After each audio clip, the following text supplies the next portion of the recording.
오늘은 약속의 땅을 정복하라 원래 여호수아 시리즈 설교인데 오늘은 잠깐 우리 새벽에 나눴었던 말씀인데 말씀의 생명력이라는 제목을 가지고 이사야서를 잠깐 넘어와서 하나님 은혜를 좀 여러분과 나누려고 합니다.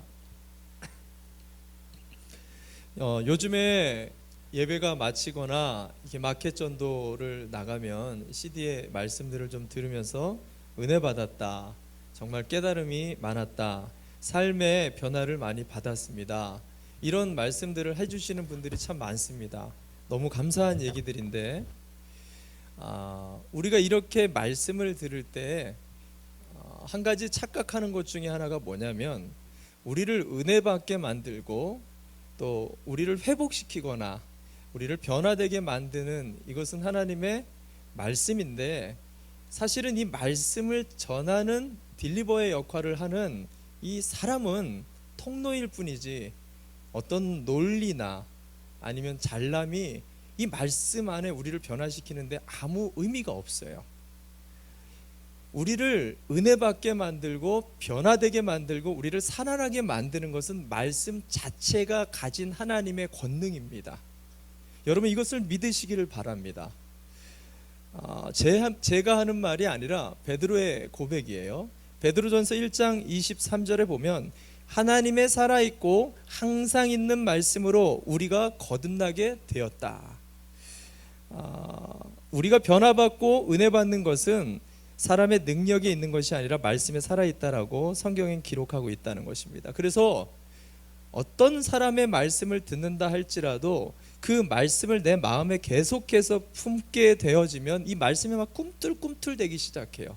그래서 내 안에 있어서는 안 되는 것들을 자꾸만 타치게 하고 있어야 될 것들을 자꾸 소망하게끔 만들도록 우리 자신을 움직이게 만들어서 나를 결국에는 살아나게끔 한다라는 거죠. 이게 말씀이 가진 생명력이라는 것입니다. 그래서 히브리 기자는 히브리서 4장 12절에 뭐라고 얘기하죠? 하나님의 말씀은 살았고 운동력이 있어서 좌우의 날선 어떤 검보다도 예리한 칼과 같다라고 비유를 했습니다.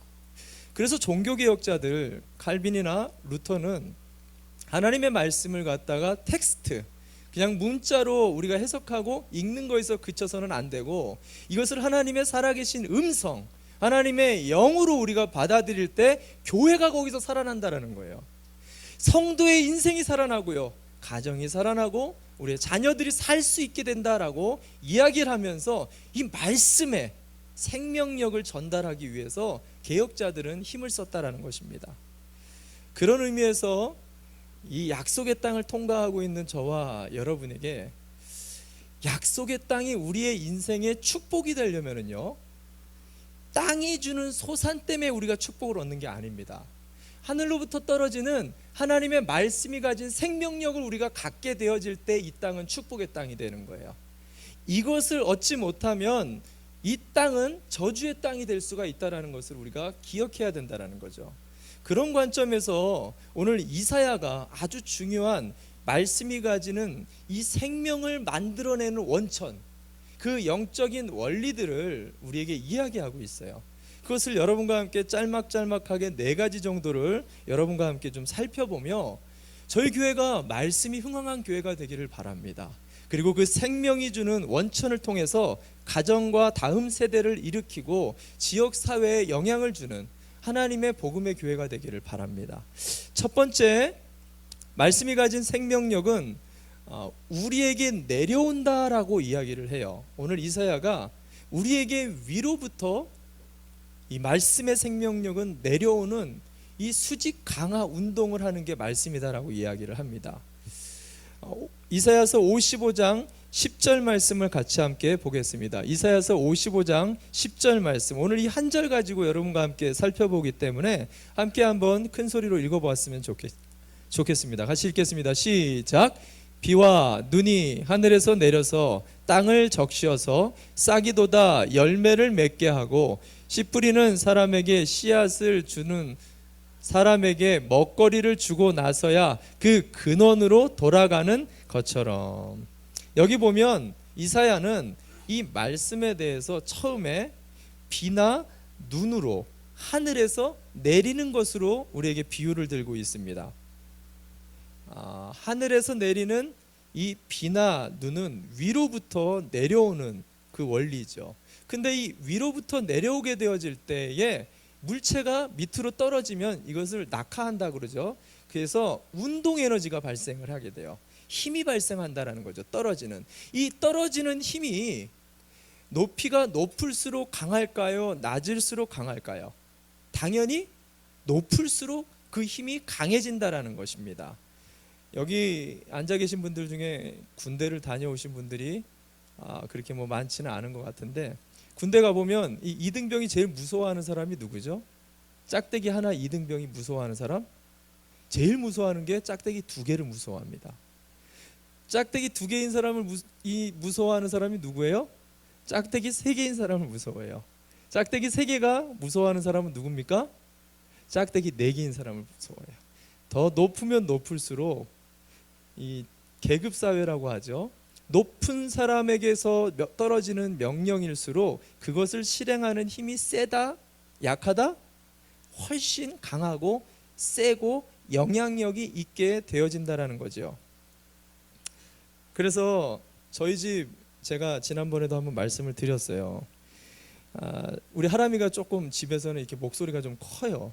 너무 시끄러워서 제가 조금만 컴다운, 조금만 소리를 좀 작게 하라고.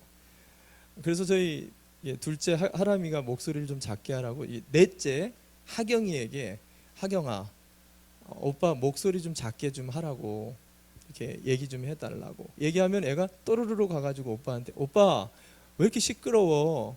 목소리 좀 작게 딱 하면은 뭐라고 얘기할까요? 야, 너나 조용히 해. 너나 조용히 해. 이러는 거예요. 그러면 하경이가 굉장히 기분이 나쁘죠. 그러면서 뭐라고 할까요? 아빠가 조용히 하래. 그러면 뭐라고 해요? 하람이가 알았어, 조용히 할게. 여러분, 우리가 이 영적인 말이 가지는 이 권세의 원리를 이해할 필요가 있습니다. 말은 높은 데서부터 떨어지게 되어 있어요. 근데 높으면 높을수록 그것이 가진 권세와 영향력은 막강해진다라는 것입니다. 말이 가진 생명력이 정말로 우리 안에서 움돋게 되어지려면 우리는 그 말씀을 하나님의 권능의 말씀으로 받게 될 때 살아나게 된다는 거죠. 제가 지난번에도 한번 이야기를 했습니다. 우리 주변에 말씀의 은혜를 받았습니다. 말씀 때문에 내 삶이 바뀌었습니다. 이번 주에도 너무너무 감사합니다. 이러신 분들을 보면은요, 대부분 공통점이 있어요. 똑같은 말입니다. 목회자가 던지는 말이에요. 배우자가 던지는 말이에요. 성도가 그냥 던진 말이에요. 때로는 나이 어린 자녀가 던진 말이에요. 근데 이런 사람들은요, 말씀을 받으면 어떻게 반응하죠? 하나님이 내게 말씀을 해주셨어요. 하나님이 이번 주 나에게 이렇게 말씀해 주셨어요 라고 받아들인다라는 거예요. 뭐예요? 누가 말을 전하든지 그 말 속에서 하나님의 음성을 찾아내게 될 때 그 말씀은 우리 안에 생명을 가지고 오게 된다라는 거예요. 이번 한 주 하나님은 말씀하시는 하나님입니다. 말씀을 통해서 창조하셨듯이 말씀을 통해서 우리 가정을 통치하시고 우리 교회를 운행하시고 나의 한 주의 인생을 움직여 나가시는데, 옛날 태초전부터 머리 푸르고 나오셔서 하나님이 정환아 이렇게 하시면 참 좋을 텐데 하나님 사람을 통해서 말씀하세요. 그게 누가 될지 모른다는 거죠. 하나님의 음성에 귀를 기울이고 하나님의 음성으로 받는 생명의 한 주가 되시기를 바랍니다. 두 번째, 말씀이 가진 생명력은 오늘 본문의 이사야는 우리를 말씀이 회복시킨다라고 이야기합니다. 말씀은 회복하는 특징이 있다라고 얘기해요. 말씀의 생명에 접붙임 바 되어지는 사람은 반드시 치유가 되어지고 그 말씀을 제대로만 듣는 사람은 반드시 부활하게 되는 영권을 경험하게 됩니다. 이것은 로마서로 잠깐 넘어와서 바울의 이야기를 듣도록 하겠습니다. 로마서 8장 11절 말씀 보겠습니다. 로마서 8장 11절 말씀. 예수를 죽은 사람들 가운데서 살리신 분의 영이, 성령이죠, 그 영의 말씀이 여러분 안에 살아 계시면 그리스도를 죽은 사람들 가운데서 살리신 분께서 여러분 안에 계신 자기의 영으로 여러분의 죽을 몸도 살리실 것입니다. 할렐루야. 여러분 이것을 믿으십니까? 말씀의 영이 우리 가운데 들어가면요, 죽을 사람도 우리를 부활시키는 권세가 있다 그랬어요. 오늘 대표기도 하실 때 참 은혜가 많이 됐습니다. 저는 하나님의 놀라운 보혈의 능력 안에 우리를 반드시 치유하시고 회복시키는 능력이 있다고 믿습니다. 근데 무엇보다 그 핵심은 살아계신 하나님의 말씀 안에 있다라는 것입니다. 그래서 우리가 새벽 예배든 주일 예배든 목장 예배든, 그리고 예배를 처음에 이렇게 나오려고 할 때는 어때요? 죽을 몸 같아요. 새벽에 일어나려고 하면 죽을 몸 같지 않습니까? 여러분들은 안 그러는데 저는 그래요. 새벽에 일어날 때마다 몸이 천근만근이잖아요. 눈은 또 왜 이렇게 무거운지.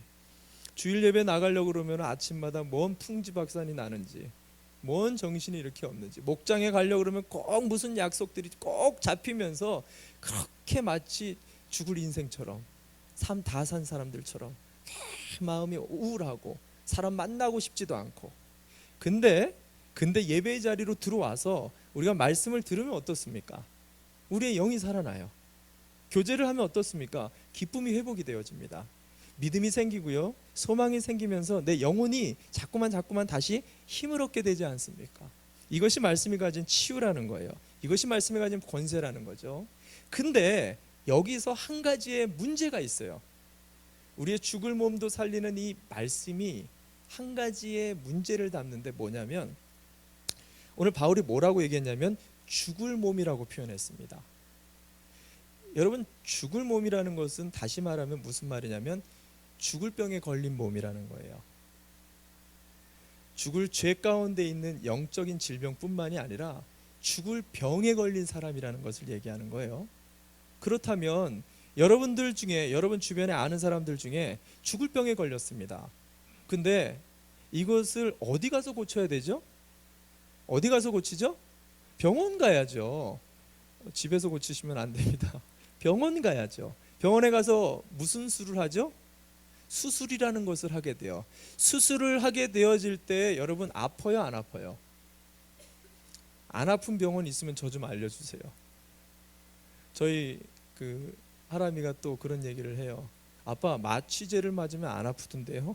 이렇게 얘기를 합니다. 저는 그 마취 주사 맞다가 죽을 뻔했어요. 너무 아파가지고 무슨 놈의 마취 주사를 이렇게 우악스럽게 놓는지. 안 아픈 수술은 없어요. 여러분, 이 안에 있는 영적인 원리를 아시기 바랍니다. 하나님은 우리 병든 몸을 고치시는데요, 생각해 보세요. 병든 몸이 나음을 입는데 통증이 없을까요? 살아계신 하나님의 말씀이 우리 안에 들어오면 성령의 감동과 감화로 안 아프면서 낫게 되는 경우도 있습니다. 그러나 대부분은요, 우리 안에 스트러글이 일어나요. 내 안에 흉악한 모습을 알게 되잖아요. 너무너무 더럽죠. 창피하죠. 수치스럽죠. 마치 발가벗기운 느낌도 들 때가 있고요. 그리고 이 말씀을 들을 때 내 삶에서 이 말씀이 적용이 안 되는 것 같아요. 이건 내가 도저히 따를 수가 없는 말씀을 지금 하고 있단 말이죠. 그러면 하고 싶지도 않은데 자꾸만 이 말씀 때문에 부담감을 막 느끼게 되면서, 또 어떨 때는 이 말씀이 막 내 삶을 꿰뚫어 보고 있는 것처럼 느껴질 때가 있어요. 그래서 어떤 성도는 저한테 그래요. 목사님, 저한테 하는 소리죠? 저를 이렇게 노려보시면서 그렇게 하시는 분들도 계십니다. 근데 제가 여러분들께 한번 비유를 드린 적이 있습니다. 미주에서 이렇게 5손가락 안에 드는 대형 교회 담임 목사님하고 개인적으로 면담을 할 시간이 있었는데, 그 목사님 말이 그래요. 워낙 교회가 크니까 수십 명, 수백 명이 하루에도 오고 가는데 누가 왔고 누가 갔는지 모른다는 거예요. 근데 어느 날 이게 메일, 투서 메일이 자기에게 날라왔다라는 거죠. 거기에 뭐라고 적혀 있었냐면, 왜 맨날 내 얘기를 강단에서 하냐, 창피해 죽겠다, 당신 때문에 내가 교회 못 나가겠다, 이 교회 나가겠다. 그래서 교회 나갔다는 거예요. 근데 몇 개월 후에 이 똑같은 분이 또 똑같이 투서를 보낸 거예요. 뭐라고 올렸느냐, 아니 주일 예배에서 내 얘기하는 것도 모자라서 방송에서 자기 얘기를 또 하냐고, 그러면서 따지는 투서를 또 보냈다라는 거죠. 여러분, 물론 설교자가 여러분 개개인의 이야기들을 하겠다라고 느낄 수는 있을 수 있어요. 그리고 그런 설교자가 있을 수도 있습니다. 근데 말씀을 듣는 사람 입장에서는 그렇게 들을 수 있지만, 말씀을 정말 정통으로 깨고 그 말씀 안에 하나님의 음성을 들으려고 노력하고 해석과 여러 비평과 문헌들을 읽으면서 자료들을 모아서 하나님의 음성으로 짜내는 그 과정 속에서 여러분이 그걸 정확하게만 안다라면, 여러분이 신학교를 나가서 그 과정에 설교가 하나 편이 만들어지기까지 그 과정이 얼마나 프로세스가 복잡하고 힘든지를 여러분이 안다면, 그런 개개인의 삶들을 함부로 이야기할 수 없다라는 것을 여러분이 알 수 있을 거예요. 그런데도 불구하고 말씀을 듣는데 내가 계속 찔림이 되고, 그런데도 불구하고 내 삶에 자꾸만 통증이 생기고, 그런데도 말씀 앞에 부담이 생기고, 그 말씀 자체 들을 때 자꾸만 불편함이 생긴다. 여러분, 살아있는 말씀을 듣고 있는 거예요. 저는 그렇다라고 믿습니다. 왜? 히브리 기자가 뭐라 그랬어요? 하나님의 말씀은 살아서 운동력 있고 좌우의 날선 어떤 검보다도 예리해서, 하나님의 말씀이 살아있다면 마치 칼로 도려내는 아픔을 느껴야 돼요. 그 말씀을 들을 때 내 안에 통증이 느껴지는 그 부위가 아픈 부위예요. 내 말씀을 들을 때 창피하고 수치스러운 그 부위가 잘라져야 될 부분인 거예요. 그 말씀을 붙잡을 때, 그때 우리의 영혼이 살아나는 거예요. 여러분 믿으십니까? 세 번째,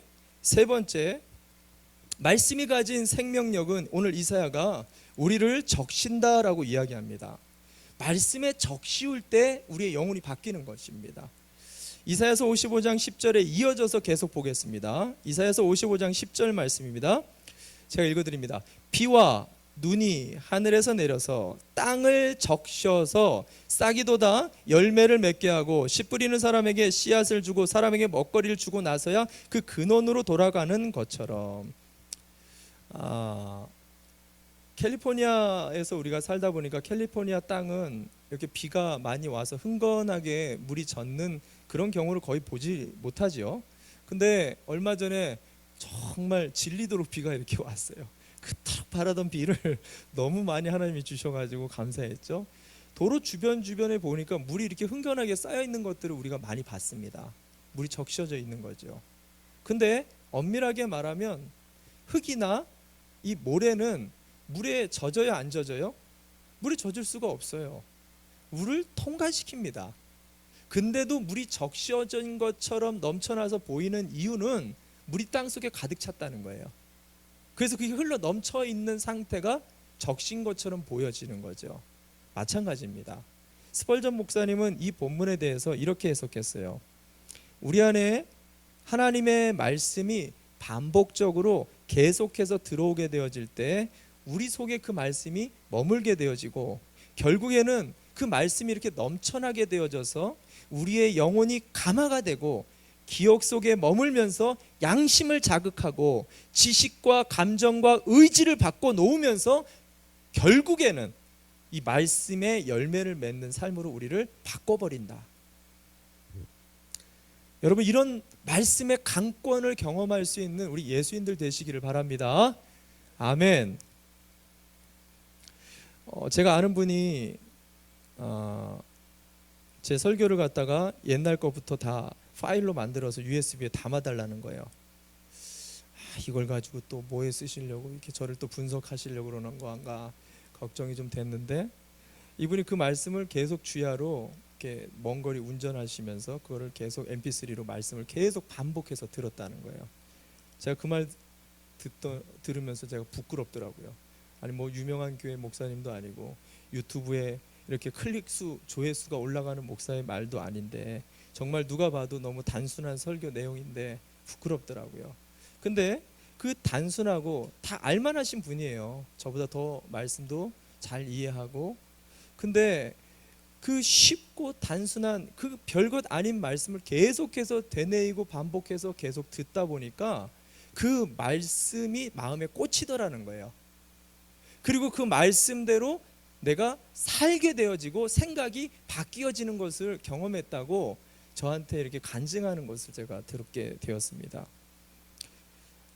어떤 분은 이렇게 노력하시는 분에 있는 반면에 어떤 분은 저한테 와가지고 저는 나이도 들고 예배를 마치고 이 문을 나서게 되면 저 빛과 함께 머릿속에 모든 것이 사라지게 돼요.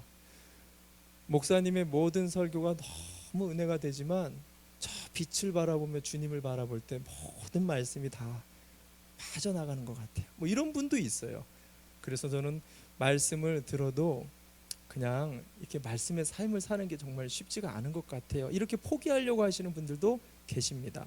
근데 제가 콩나물 비유를 말씀드렸잖아요.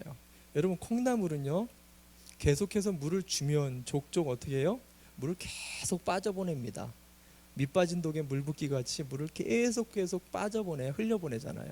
근데 결국에 콩나물이 자라요, 안 자라요? 콩나물이 자라요, 안 자라요? 자란다라는 거예요. 너무너무 잘 자란다라는 거예요.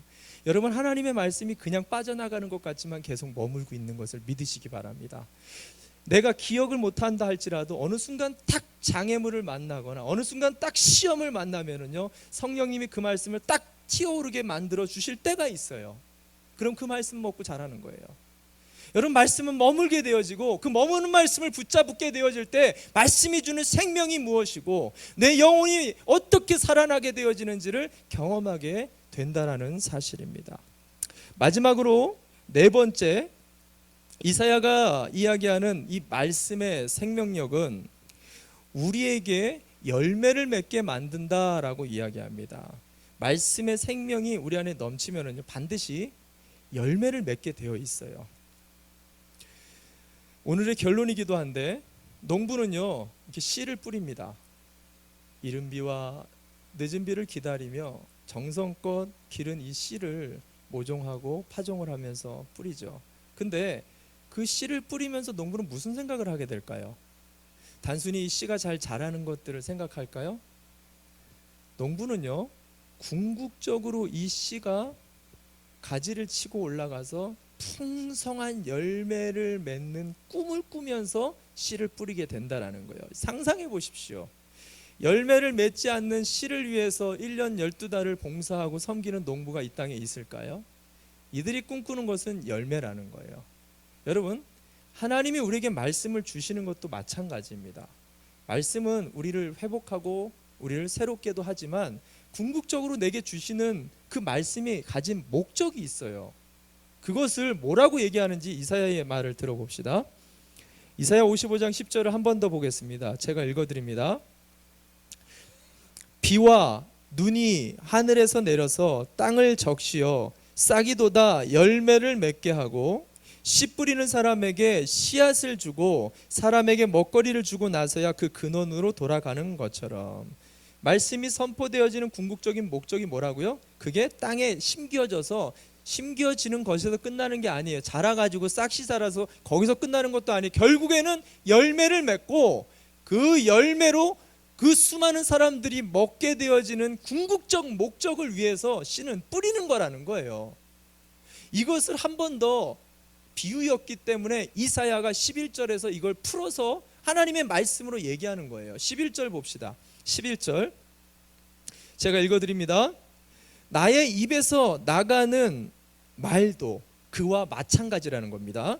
내가 뜻하는 바를 이루고 나서야, 내가 하라고 보낸 일을 성취하고 나서야 나에게로 돌아오게 될 것이다.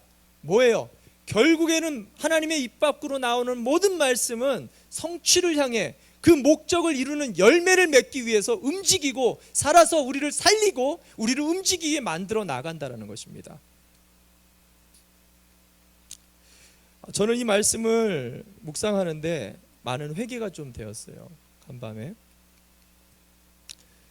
우리는 말씀을 들을 때 우리의 자세는 말씀이 나를 좀 위로해 줬으면 좋겠다, 말씀이 나를 격려해 줬으면 좋겠고 나에게 꿈과 비전을 줬으면 좋겠고 내 삶에 필요한 말씀이 선포됐으면 좋겠다라는 마음을 가지고 우리 말씀을 듣습니다. 그래서 보통은 뭐 신앙생활 1, 2년 한 사람들도 아니고 제목만 들으면 아이고 오늘은 망했다, 제목만 들으면 아이고 오늘은 아니네, 딱 우리는 감이 옵니다. 그러면 어떻게 돼요?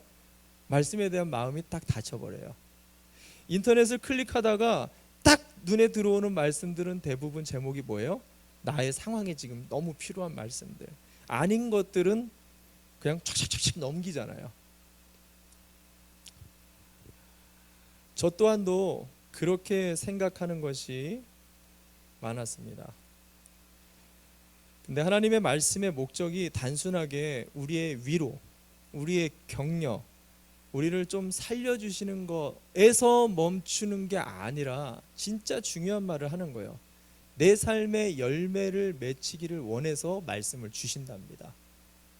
저는 이 말씀을 묵상하는데 저의 대답을 좀 바꾸게 되었어요. 저는 이렇게 질문을 하게 됐었습니다. 나는 요즘 하나님의 말씀의 은혜를 얼마나 받고 있는가? 라고 저는 스스로 하나님 앞에 물어봤었어요. 근데 이 말씀을 묵상하는데 그게 아니더라고요. 나는 얼마나 하나님의 열매를 맺는 삶을 살고 있는가로 물어봐야 되겠더라고요. 여러분, 이것은 굉장히 중요한 질문입니다. 제가 여러분들에게 물어보겠습니다. 여러분은 얼마나 말씀의 열매를 맺고 살아가십니까? 여러분, 이것이 얼마나 중요한 문제인지를 이 시간 깊이 생각하시기 바랍니다. 왜냐하면 예수님께서 뭐라고 얘기하시냐면 요한복음 15장 2절에 이렇게 말씀하십니다. 세번역에서 너무 잘 풀었어요. 이 본문의 해석을 원어에 맞게. 내게 붙어 있으면서도 열매를 맺지 못하는 가지는 아버지께서 다 잘라버리시고 열매를 맺는 가지는 더 많은 열매를 맺게 하시려고 손질하신다. 무서운 말씀이죠. 한마디로 얘기하면 뭐예요? 우리말로 가지치기를 한다라는 거예요. 근데 이 가지치기가 재밌는 게 뭐냐면 우리가 포도나무를 이렇게 보면은, 여러분 포도나무 보신 적 있는지 모르겠어요. 넝쿨처럼 이렇게 포도나무가 자라잖아요. 그러면 거기에 가지치기를 어떻게 하냐면 1순위는 뭐냐면 병든가지예요. 병충해가 있거나 메말랐거나 그런 거는 딱딱 가지를 바로바로 생각 없이 꺾어버립니다. 잘라버리죠. 근데 오늘 이 성경을 보니까 무슨 말이냐면 길게 잘 자라는 가지를 잘라버린다는 거예요. 튼튼하고 생기 있는 가지를 잘라버린다는 거예요. 왜? 열매가 없다는 거예요. 무서운 말씀입니다. 이 말씀을 제가 새벽에 나누는데요, 돌아오면서 말씀 나눔을 이렇게 아이들과 하는데 우리 하영이 할아버지가 그러는 거예요. 아빠, 이렇게 눈이 사글사글하게 저를 쳐다보면서, 아빠, 저는 열매를 못 맺으면 하나님이 자르시나요? 얼굴이 허옇게질려가지고 두 녀석이 저한테 이렇게 질문을 하는 거예요. 여러분 열매를 맺지 않으면 하나님께서 여러분을 자르실까요? 지금 주님이 그 말씀을 하는 걸까요? 저희 어머니 이야기를 제가 해드린 적이 있는데, 저희 어머니는 혼자 5남매를 28에 키우시게 됐잖아요. 고생을 너무 많이 하셨어요. 험한 일을 너무 많이 하셨어요. 험한 일을 하니까 험한 말을 많이 하셨습니다. 그래서 저에게 어릴 적부터 공부 똑바로 안 할 거면 공장에 나가, 학교 가지 마, 돈 벌어와, 예의 다다다다 방언들로 우리 집에서만 통용되는 그런 용어들로 저에게 많은 축복을 해주셨어요. 제가 그 신문을 보니까, 인터넷 신문을 보니까 수능 기간에 엄마가 이제 수능 못 본 애한테, 딸애한테 나가 죽어버려, 수능을 좀 못 보니까 나가 죽어버려, 진짜 나가서 죽었다는 기사를 봤어요. 여러분, 부모님들이 이런 험한 말을, 징계의 말을, 무서운 말들을 하면 진짜 그러라고 그 말을 하는 거냐는 거예요. 여러분, 정말 그것이 분노를 담기고 우리를 정말로 멸망시키려고 하고 우리를 정말 쳐 죽이려고 하는 그런 무서운 말씀이냐는 거죠. 아니죠. 성경은 계속해서 얘기하는 거예요. 잃어버린 탕자 한 명을 밤새도록 계속 매일같이 나와서 기다리는 아버지의 마음이 우리 하나님의 마음이라고 기다리는 거예요.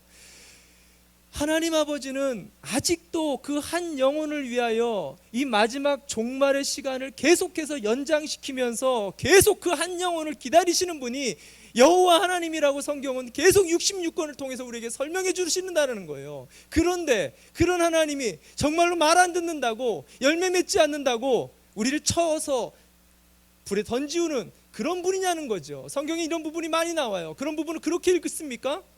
아니에요. 그렇게 읽으면 안 돼요. 예수님은 이어서 뭐라고 말씀하시는지 자기의 진짜 의도를 얘기하십니다. 요한복음 15장 4절 말씀입니다. 요한복음 15장 4절 제가 읽어드립니다. 내 안에 머물러 있어라. 그리하면 나도 너희 안에 머물러 있겠다. 가지가 포도나무에 붙어 있지 아니하면 스스로 열매를 맺을 수 없음같이 너희도 내 안에 머물러 있지 않으면 열매를 맺을 수 없어. 네가 그리스도인으로서도 능력이 없는 것은, 네가 그리스도인으로서도 두려움이 가득한 것은, 네가 그리스도인이면서도 염려가 가지고 장래일에 대해서 두려움이 가득한 것은 다른 게 아니야. 내 안에 없기 때문에 그래. 내 안에, 내 말이 너희 안에 없기 때문에 그러는 거야. 제발 내 안에 거하라는 거예요. 나를 묵상하라는 거예요. 하늘을 보라는 거예요. 소망의 말씀을 머물게 하라는 거예요. 그렇게 되어질 때 우리 안에 죽을 몸도 부활되어지는 생명의 능력을 경험하게 만드는 말씀의 능력을 저와 여러분이 경험하게 되실 줄 믿으시기 바랍니다. 이 열매를 원하시는 거예요. 마지막으로 땅끝에서라는 찬양이 있어요.